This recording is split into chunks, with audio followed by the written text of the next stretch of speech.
What happens when the man who outsmarted Rommel suddenly can't move an inch forward? And what if the most cautious general of World War II faced a battle where hesitation itself became the enemy?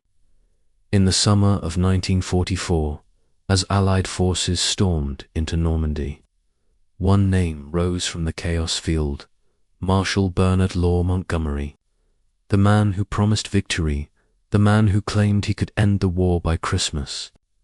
Yet what unfolded was not triumph, but a grinding, frustrating struggle, a clash not just of armies, but of philosophies. Speed versus caution, instinct versus calculation. Eisenhower wanted momentum, Patton demanded aggression, but Montgomery believed in method, deliberate, steady, and precise, until that very method brought the Blitz to a halt. This is the untold story of how one of history's most meticulous minds faced a war that punished hesitation, and how his fear of failure may have cost him victory. So, before you decide whether caution is wisdom or weakness, hit that subscribe button and join me as we step inside Montgomery's mind, where the greatest battles weren't always fought on the battlefield. The general who refused to rush what if victory was within reach, but your own caution kept your hand from seizing it. And what if, in the fog of war, the greatest threat wasn't the enemy ahead but the fear of losing what you'd already won? June 1944. The beaches of Normandy were still stained with smoke and blood when Field Marshal Bernard Montgomery stood before his map table. Eyes narrowed, pencil hovering like a surgeon's scalpel. To him, war was not chaos, was a problem of geometry. Every move, every unit, every inch of ground was a calculation. He believed battles weren't won by boldness, but by control. You plan it properly, he once said, and you don't need to take risks. At first, it worked. Montgomery's meticulous planning had brought the Allies through D-Day with fewer losses than many feared. Eisenhower trusted his precision. The British troops revered his confidence. Even the Americans, well, most of them acknowledged that Monty got results. But beneath the surface, something uneasy was brewing. As the days dragged on, that same precision that once looked like genius began to look like hesitation. The German lines around Cannes, a key city just inland from the beaches, refused to break. Montgomery had promised it would fall within days. It didn't. Instead, the fight turned into a slog village. Hedgerow to hedgerow, every field paid for in blood. To the men on the ground, it felt like they were clawing through mud, while the Americans, to the west, under Patton's fiery drive, seemed ready to burst loose at any moment. Inside his headquarters, Montgomery studied reports, adjusting arrows on the map, calculating the odds of success. "We must not advance prematurely," he said to his staff, "until our base is secure." He repeated it often, as though speaking it aloud would make it truth. But as more days passed, that security came at a cost. Every hour of caution allowed German reinforcements, battle-hardened panzer divisions, to slip south and dig in deeper. Eisenhower began to worry. The Allies' momentum, their most vital weapon, was fading. The soldiers had landed with fire in their hearts, but now, weeks later, their advance had slowed to a crawl. Eisenhower sent word to Montgomery, "Press harder." But Montgomery believed he was already winning. To him, this wasn't stalling, it was tightening the noose. "Let Patton have his glory runs," he told his officers. "Ours is the decisive front." He wanted to wear the Germans down, crush them systematically, and claim Cannes as the gateway to victory. It was an intellectual's war plan, crafted by a man who trusted order over chaos. Then came Operation Goodwood, the plan that was supposed to prove him right. In mid-July, Montgomery unleashed the largest armored assault the British had ever attempted. Over 1,000 tanks rolling toward Cannes under a sky that thundered with Allied bombers. The air filled with dust, smoke, and hope. This, Montgomery promised, would finally break the German line. For a moment, it seemed unstoppable. The tanks roared across the fields, crushing through hedgerows, flames licking the horizon.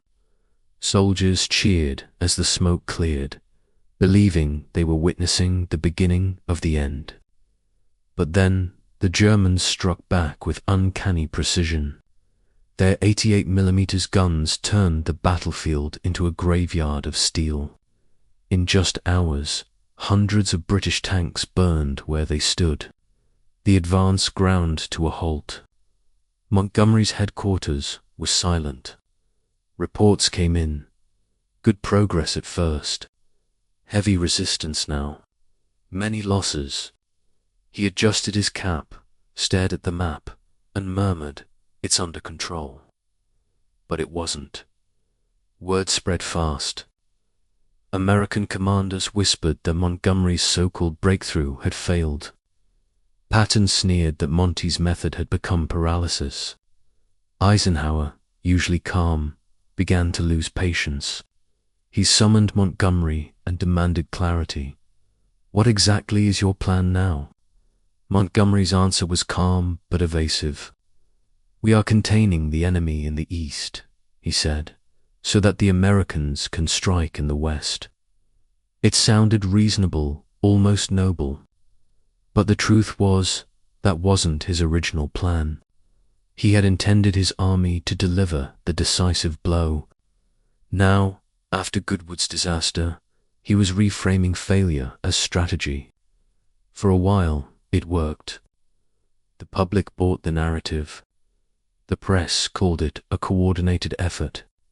But among the Allied high command, trust was beginning to fracture. Patton privately mocked Montgomery's cautious genius. Eisenhower smiled politely but kept notes. And Montgomery, once seen as the savior of North Africa, was now being whispered about as the man who couldn't move forward. Yet even as his reputation wavered, Montgomery didn't flinch. In his mind, history would vindicate him. "War," he once said, "is not about speed, it's about certainty." But what if certainty becomes the very thing that kills momentum? What if the greatest danger isn't losing a battle, but losing belief? As July turned to August, the Americans finally broke through Patton's Third Army, bursting into open country, racing across France in a blaze of triumph. The press hailed it as the Great Breakout, but Montgomery claimed it was all part of his master plan. "I held the enemy," he insisted, "so the Americans could strike." Eisenhower didn't argue. Outwardly, he maintained unity. But privately, the cracks widened. The question had changed. It was no longer, can Montgomery win? But can Montgomery adapt? Because ahead lay something even greater than Normandy, the chance to end the war before Christmas. The plan was audacious, risky, and entirely unlike Montgomery's usual style. And this time, his caution wouldn't save him. It would test every belief he had about control, destiny, and the fine line between genius and failure. The map of Europe was changing fast, and Montgomery's arrows were starting to look less like strategy and more like hesitation. As the Allies surged toward the Rhine, one thought echoed in the minds of the men who followed him. Would Monty's method win the peace or stall the victory? And then, one late summer evening, a new plan arrived on his desk. A daring strike, a single blow to end the war. Montgomery stared at it in silence. For the first time, he didn't reach for his pencil, because this time there would be no time to calculate. The next chapter would decide everything. The gamble he couldn't resist. What if the one man known for caution suddenly decided to gamble everything on a single throw? And what if that gamble, born not from confidence but desperation, was the moment his legend began to unravel? August 1944. France was collapsing under the weight of Allied momentum. Patton's tanks were surging across open fields like unleashed predators, cutting through retreating German columns. The headlines hailed America's speed and daring. The world's eyes turned westward, and for the first time in years, Bernard Montgomery, the man once called the master planner of the Desert War, was not in the spotlight. He hated it. Montgomery had always fought with two enemies, the Germans in front of him and the egos beside him. His entire career was built on control of men, of plans, of the narrative itself. But now, the story of the war was slipping away. Patton's flamboyant aggression made headlines, Eisenhower's diplomacy won hearts, and Monty's cautious method began to sound like an echo from an older age. So when he looked at the new map of Europe in late August, something changed. The lines that once comforted him, precise, stable, logical, now felt like a cage. The war was moving faster than his doctrine could handle. The Allies had the Germans on the run, but the longer they delayed, the greater the chance the enemy would regroup beyond the Rhine. Montgomery knew that if he didn't act now, someone else would end the war, and it wouldn't be him. That's when he saw it. The idea, the audacious strike that could cut the war short, split Germany in two, and bring glory back to the British Army. A single thrust through Holland, across the Rhine, into the heart of Germany. If it worked, the war would end before Christmas. He called it Operation Market Garden. But here's the twist. For the man famous for restraint, this was the most reckless plan he had ever touched. A lightning assault through narrow roads, deep behind enemy lines, depending entirely on airborne troops and perfect timing. No second chances, no backup plan. One bridge too far and it would all collapse. Montgomery sold it with brilliance. To Eisenhower, he painted it as the clean kill, the decisive strike. To his staff, he promised precision and inevitability. "We shall seize the bridges," he said, "and cross the Rhine before the enemy can react." His confidence was intoxicating. After months of dragging warfare, it felt like destiny calling. Yet deep inside, he knew the risk. The weather could ground the plains. The narrow Dutch roads could choke supply lines. Intelligence suggested German panzer divisions were regrouping near Arnhem, the very target of the assault. His own subordinates warned him, but Montgomery brushed it all aside. "The enemy is finished," he said. "One good push, and they'll break." September 17th, 1944. The sky over Holland filled with parachutes. Thousands of British, American, and Polish troops descended like falling stars, landing amid gunfire, wind, and confusion. On the ground, armored columns rolled north to link up with them. It was a breathtaking sight, a choreography of courage and chaos. For the first 48 hours, it looked like Montgomery's gamble might just work. The first bridges were taken. The road toward Arnhem stretched open like a path to glory. The newspapers back home hailed it as Monty's masterstroke. He smiled for the cameras, crisp uniform, chin high. For a brief moment, it felt as if his caution had finally evolved into courage. But war has a cruel sense of irony. The Germans were not finished. In the forests around Arnhem, 2 SS Panzer divisions unknown to Montgomery's planners were regrouping. When the British paratroopers landed, they found themselves surrounded. Radio lines broke.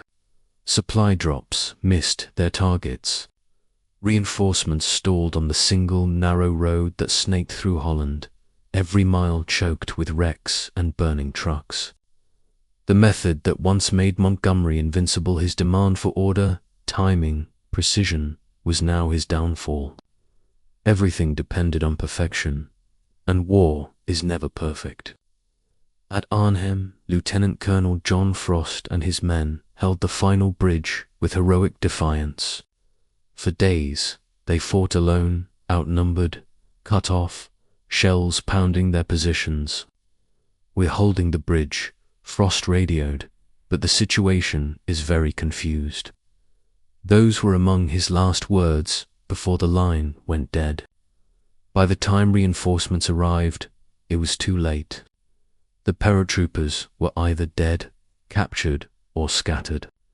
The Reitner Gateway to Germany remained in enemy hands. Operation Market Garden had failed. When the reports reached Montgomery, witnesses said he sat in silence, staring at the map. He didn't rage. He didn't curse. He simply said, "Well, it was worth a try." But to the men who had fought and died at Arnhem, it didn't feel like a try. Felt like betrayal. Eisenhower was furious. Patton mocked him publicly. Even Churchill, usually loyal to a fault, struggled to defend the plan. "My dear Monty," he sighed, "you can't shoot dice with history." Yet Montgomery, with his unshakable pride, refused to call it failure. In his report, he wrote that the operation was 90% successful. He insisted that the only mistake was not having enough time. It was his old defense, reborn the illusion of control, the insistence that his method had not failed, only fate had faltered. But for the first time, the cracks in his legend were visible to all. Behind the calm exterior was a man haunted by a single truth. He had tried to become what he wasn't, a gambler. The dice had turned against him. Still, the war went on. Winter was coming. The Allies were exhausted, stretched thin, and the Germans, those whom Montgomery had called finished, were about to strike back in the most unexpected way. In the forests of the Ardennes, engines began to rumble. Snow fell quietly over men in grey uniforms, preparing one last desperate offensive. And as they moved, somewhere far from the front, Montgomery was once again sharpening his pencil, convinced he could manage it, contain it, control it. But the coming storm would not be controlled, because this time the enemy wasn't just the Germans. It was his own belief that he could never be wrong. The winter of denial. What if the enemy you thought defeated suddenly returned with vengeance and you refused to see it coming? And what if your certainty, the thing that made you brilliant, was now the very reason everything began to slip away? December 1944. The world thought the war in Europe was nearly over. The Allies had crossed France, liberated Belgium, and were preparing for the final push into Germany. The soldiers spoke of home, of Christmas dinners and letters that smelled of perfume and hope. The generals believed the Germans were finished, starved, broken, and on the verge of collapse. Even Montgomery, always wary of premature optimism, allowed himself to relax. But the snow-covered forests of the Ardennes hid a secret. Deep within those woods, tens of thousands of German troops were gathering in silence. Their tanks were painted white to blend with the frost. Their radios buzzed with coded whispers. Hitler was preparing one final counterstroker, last gamble to split the Allied armies and turn the tide. It would be known as the Battle of the Bulge. When the attack came on December 16th, it was like an explosion of ghosts. The German lines erupted from the mist, smashing through the unsuspecting American positions. Panzer divisions poured through gaps in the front. Entire companies vanished. The front bent, cracked, and almost shattered. News of the attack reached Allied headquarters like a shockwave. Eisenhower immediately moved to contain the breach. Patton, ever the man of motion, turned his entire Third Army north in record time to strike back. But in the north, the situation was grimmer. British and Canadian forces under Montgomery's command suddenly found themselves staring at the possibility of a complete collapse of the front line. And how did Montgomery respond? With composure, perhaps too much of it. When word came of the massive German breakthrough, he refused to panic. The situation, he said, is well in hand. But it wasn't. The American troops were fighting for survival in the frozen woods, surrounded and outgunned. Thousands were captured. The town of Bastogne was encircled. Montgomery's calmness soon began to sound like denial. He delayed committing his forces, insisting he needed a full understanding of the situation before acting. For days, he studied reports, redrew maps, and held briefings, all while American soldiers were bleeding in the snow. Eisenhower urged him to move faster, but Monty's response was the same as always. We must proceed methodically. That word methodically was both his strength and his curse. It had won him El Alamein, saved thousands on D-Day, and built his legend. But now, in the chaos of the Ardennes, it was an anchor dragging him down. When Montgomery finally moved his troops, the Germans were already losing momentum. The weather had cleared, Allied planes were back in the skies, and Patton's counterattack was hammering the southern flank. By the time Montgomery's divisions joined the fight, the crisis was nearly over. The line was stabilizing, not because of him, but despite him.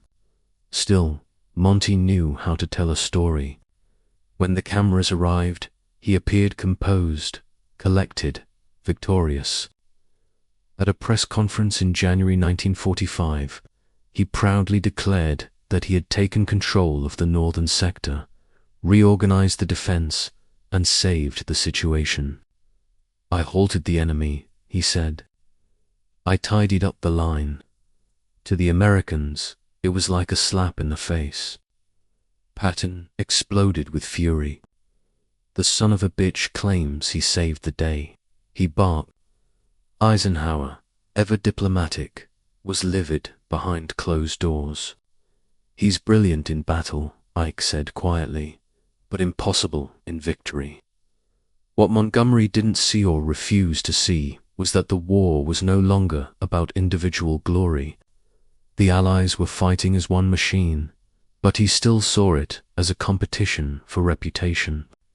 In his mind, he wasn't just battling the Germans, he was battling the myths of Patton, the influence of Eisenhower, and the impatience of a world that had grown tired of methodical war. As the snow melted and the front stabilized, the truth of the bulge became clear. The German offensive had failed. Their armies were shattered.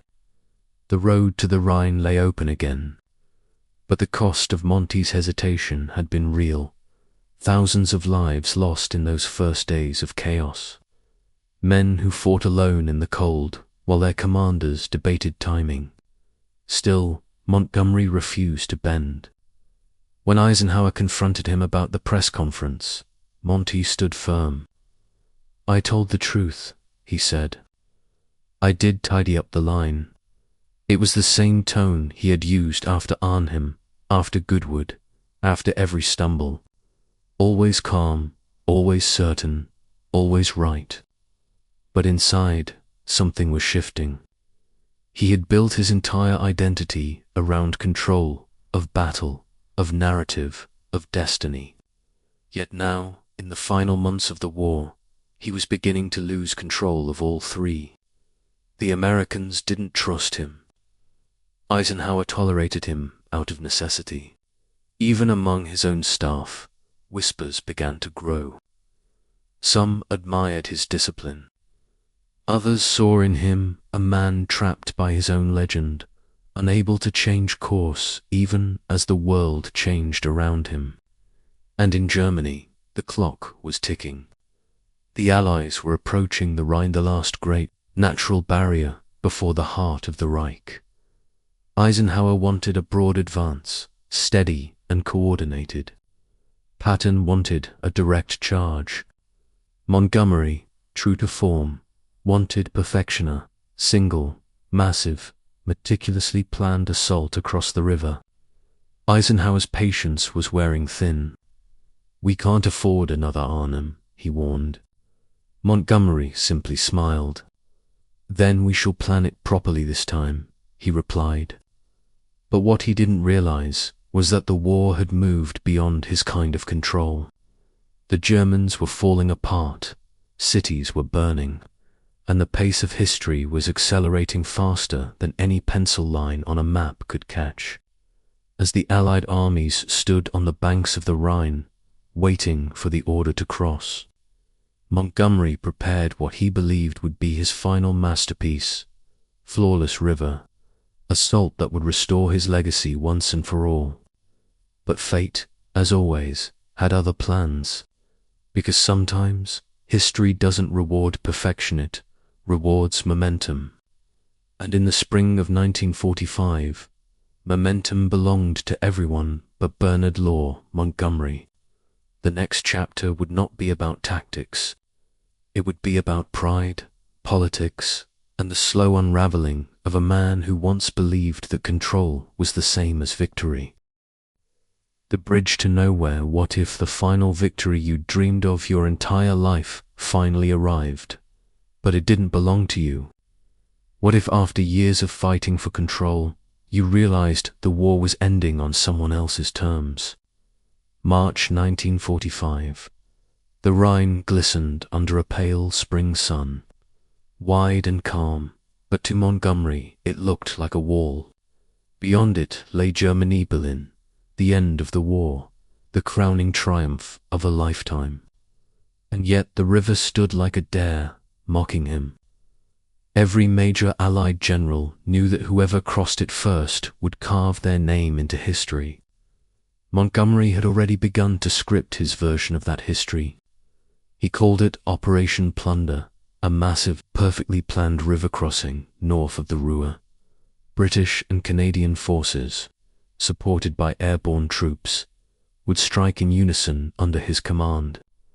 "This will be the final, decisive blow," he told his officers, eyes gleaming with something between determination and desperation. Every detail was arranged: bridging units, artillery support, air coordination, even the timing of the moonlight. Monty's obsession with control had reached its purest form. But fate, once again, refused to obey his plans. On March 7th, days before Montgomery's operation was ready, American patrols stumbled upon something extraordinary: a bridge still standing across the Rinde-Ludendorff Bridge at Rhine. Its charges had failed to detonate. And in that single moment, history turned against Montgomery. Without hesitation, American troops stormed the bridge. Bullets ricocheted off the girders, the air filled with smoke and screams, but they made it across. They had done what no one thought possible. They had crossed the Rhine without waiting for orders, without permission, without a plan. The world woke up to headlines proclaiming, "Americans crossed the Rhine." Montgomery was furious, not because the enemy was beaten, but because his masterpiece had been upstaged by luck and improvisation. The man who prided himself on meticulous design was being overshadowed by chaos itself. To him, it wasn't brilliant, it was recklessness. A dangerous stunt, he called it. But the truth was simpler and crueler. The Americans had seized the moment, and he had hesitated. Still, Monty pressed ahead. On March 23rd, Operation Plunder commenced. The night sky erupted with fire artillery thundered, bombers roared overhead, and the Rhine turned to smoke. Thousands of men crossed under relentless fire. It was a grand, disciplined assault, everything Montgomery had promised. Even Eisenhower admitted it was flawlessly executed. But the glory was gone. The world's eyes were still on In the days that followed, the Allied armies poured into Germany from every direction. Montgomery's forces moved north toward the Ruhr, capturing towns and factories, methodically dismantling what remained of Hitler's war machine. He worked tirelessly, as if the rhythm of command still mattered, as if precision could somehow bring meaning to a war that had already decided its own ending. Yet inside, he knew. The race for Berlin, the final symbol of victory, was already out of his hands. Eisenhower, wary of politics and bloodshed, decided to halt Montgomery's advance and let the Soviets take the city. To Monty, it was betrayal. To Eisenhower, it was pragmatism. "There's no sense losing men for prestige," Ike said. Prestige. That word cut deeper than any wound. For Montgomery, war was not only about strategy, it was about legacy. And now, as the Red Army thundered toward Berlin from the east, and the Americans surged from the west, he found himself trapped in the middle, not a conqueror, but a caretaker. When the war in Europe finally ended in May 1945, the world rejoiced. Crowds danced in the streets, bells rang across London, and the skies filled with fireworks. But in Montgomery's headquarters, the mood was quiet. The man who had once stood at the center of every victory now stood on the sidelines of history's final page. Eisenhower was hailed as the architect of Allied victory, Patton, the warrior, Bradley, the steady hand, and Montgomery. He was the methodical planner, the man who kept the line. The titles were polite, but they carried the sting of diminished glory. Montgomery didn't see himself as diminished. In his mind, he had fought the war the right way, carefully, humanely, with discipline. "I don't gamble with lives," he told reporters. But in the eyes of his peers, he had become the general who refused to gamble even when the moment demanded it. Still, there was one more twist to come. After the war, when the Allies divided Germany into zones of occupation, Montgomery was given command of the British sector. His old instincts returned: order, discipline, structure. But beneath the routines of post-war administration, he felt the ache of unfinished business. He believed his genius had been misunderstood, his caution mistaken for weakness. When questioned about his wartime decisions, he would grow distant, eyes cold but proud. "I was right," he'd say. "Always right. The others simply didn't understand the method." But even his closest aides could see it. That method, the thing that had defined him, was now his prison. He could not adapt to a world that rewarded improvisation, boldness, and risk. The war had ended, but in Montgomery's mind, the battle over its meaning had just begun. Years later, when asked about Arnhem, about the Bulge, about Remagen, he gave the same calm, defiant reply: 90% successful.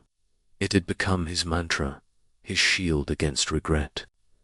Yet the pause that followed those words, just a heartbeat too long, betrayed something deeper. Because even the most careful mind cannot silence the whispers of what if. What if he had moved faster? What if he had trusted instinct instead of calculation? What if, for once, he had risked being wrong? The war had crowned him a hero, but it had also left him with a question he could never quite answer. And history, as always, would be merciless in how it remembered him. But this wasn't the end. Not yet. Because the battle for Montgomery's legacy, the struggle over whether caution could ever truly conquer aggression, was about to begin in peacetime. where reputation, politics, and pride could wound deeper than bullets ever could.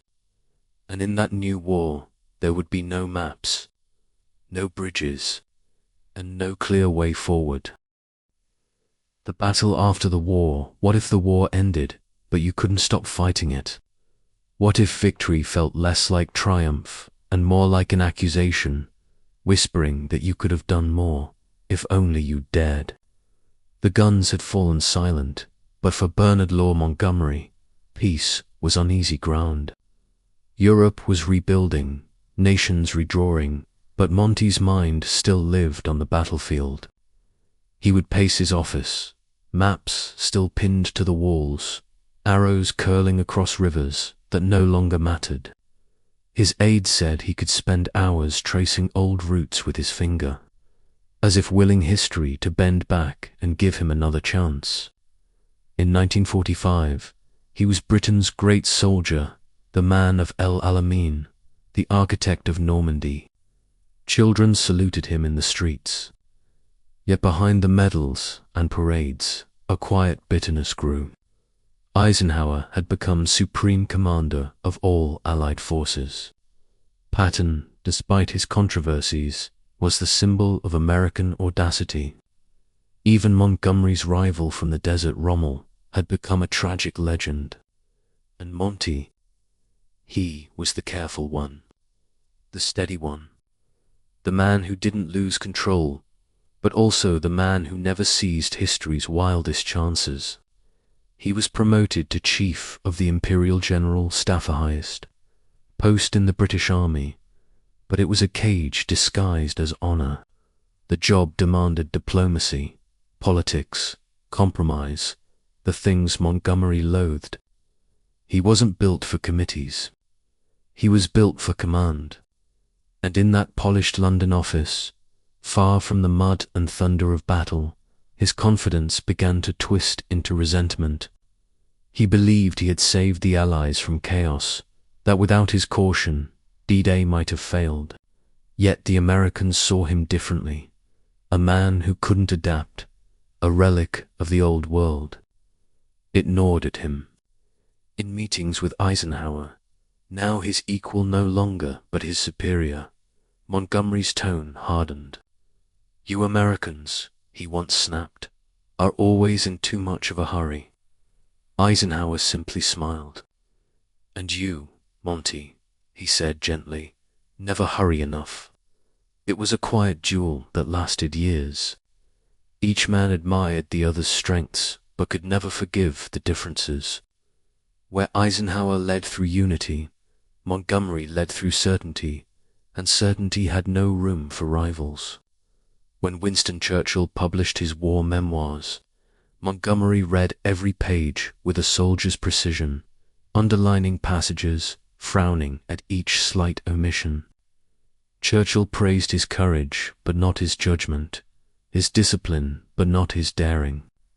"He never mentions my strategic vision," Monty muttered to his aide. Never once.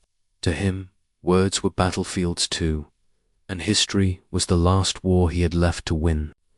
In public speeches, he became more outspoken, sometimes too much so. In one address, he criticized American commanders for tactical errors in the final months of the war. The press erupted. Headlines screamed that Montgomery was reigniting old rivalries. Eisenhower, now President of the United States, said nothing, but his silence was enough. Britain's government quietly urged Monty to show restraint. Restraint. That word, again the virtue that had once defined him, now felt like a curse. He had lived his entire life by restraint, by control, by method. And yet, in peace, the world rewarded boldness, charisma, risk. Montgomery's post-war years were filled with contradictions. He lectured about leadership, discipline, faith in planning. He toured bases, inspected cadets, wrote memoirs that read like battle orders. He spoke of victory as a moral thing, not merely military. A commander, he said, must be sure before he acts. Guesswork is the enemy of life. But even as he said it, history was moving on toward jet engines, nuclear weapons, and a kind of warfare where hesitation meant extinction. The world had outgrown his method, and yet he couldn't let it go.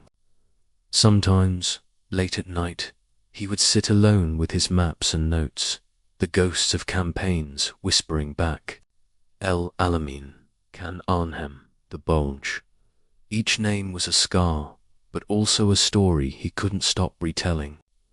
I was right, he would say softly, as if reassuring himself. I was always right. But history has no patience for self-justification. As younger historians began to re-examine the war, Montgomery's image shifted. They called him brilliant but inflexible, meticulous but vain. Some praised his humanity, his care for the men under his command. Others accused him of pride that cost lives. The verdict was never settled. It still isn't. And perhaps that's what haunts his story most. Montgomery didn't fail because he was cautious. He failed because he believed caution was invincible, that method could conquer the unpredictable, that logic could tame chaos. But war, like history, belongs to the unpredictable. It rewards those who can leap, not those who pause to measure the wind. In 1976, when he died at age 88, his funeral was solemn, dignified, just as he would have planned it. Old comrades spoke of his precision, his honesty, his faith, a soldier to the end. Yet as the crowd dispersed, one historian whispered what many had long suspected, that Montgomery's greatest victory and his greatest defeat were the same thing. His method had saved thousands and cost him the one thing he wanted most, to be remembered as the man who finished the war, not the one who slowed it. And perhaps that's why his story endures, because beneath the medals and the strategies, Bernard Law Montgomery's war wasn't just against Hitler's armies, it was against his own fear of failure. And that, in the end, is a battle every one of us knows too well. But there is one last question left unanswered, one that history still argues over, one that whispers every time we look at his face in those faded wartime photographs. Was Montgomery's caution a sign of wisdom, or the reason the war dragged on longer than it should have? The answer, perhaps, lies not in what he did, but in what he refused to do. And that final question of whether method can ever truly outlast momentum remains, the echo of his life, still unanswered, still alive, long after the guns went silent. The shadow of the method. What if history doesn't remember you for your victories, but for the chances you didn't take? What if your greatest strength became the ghost that followed you long after the cheers had faded? Years after the war, long after uniforms were folded away and Europe rebuilt itself from rubble, Field Marshal Bernard Law Montgomery remained a man at war with memory, with myth, and with himself. He lived in a modest home in Hampshire, its rooms lined with maps, photographs, and the quiet echoes of command. Visitors described the strange tension of his presence, a man who could smile and lecture with grandfatherly calm, yet whose eyes still carried the sharpness of a general surveying a battlefield to the public. He was still Monty, the hero of El Alamein, the man who beat Rommel. Schoolchildren learned his name in history lessons, but to Montgomery, history was not yet settled. It was something still to be won, line by line, argument by argument. He spent his twilight years writing, editing, and defending his version of the truth. His memoirs were not nostalgia, they were a campaign.